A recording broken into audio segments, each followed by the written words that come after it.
Hello. হ্যাঁ, তন্ময় বড়াই বলছেন তো? হ্যাঁ, হ্যাঁ, হ্যাঁ। আপনার বাড়িটা কোথায়, বর্ধমানে? দুর্গাপুর। দুর্গাপুরে বাড়ি। আচ্ছা আচ্ছা, ওষুধটার রেজাল্ট কি বুঝলেন? মোর ওষুধটার রেজাল্ট অনেক ভালো। ভালো না? অনেক ভালো। তো মানুষ এটা বিশ্বাস করতে চাইছে না, বুঝলেন? আচ্ছা।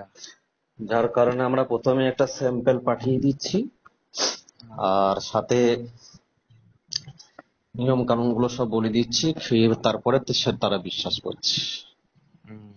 না, ওষুধ আমার অনেক ভালো। আমার দিনে 2 বার ইনসুলিন নিতে হতো, প্লাস না হলে বুকে ব্যথা করতো। এখন আমার ইনসুলিনও নিতে হয় না, বুকে ব্যথাও হয় না। যাক, ভালো ভালো। দিনে কতবার ইনসুলিন নিতেন? 2 বার? 2 বার 20 ml করে। আহ যাক, ইনসুলিন থেকে তো বেঁচে গেলেন। হ্যাঁ, ভালো। এই জন্য বলছি যে ওষুধটা যথেষ্ট ভালো পড়েছে, মানুষের উপকার হচ্ছে। হ্যাঁ, একদম। আমি তো বলবো যে অনেক হ্যাঁ। অনেক উপকার হচ্ছে। আচ্ছা আচ্ছা, বেশ ভালো কথা। তাহলে পরে আপনি আমাদের ওই ফেসবুক পেজটায় গিয়ে একটা কমেন্ট করে দেবেন, হ্যাঁ? আচ্ছা, হ্যাঁ। হ্যাঁ।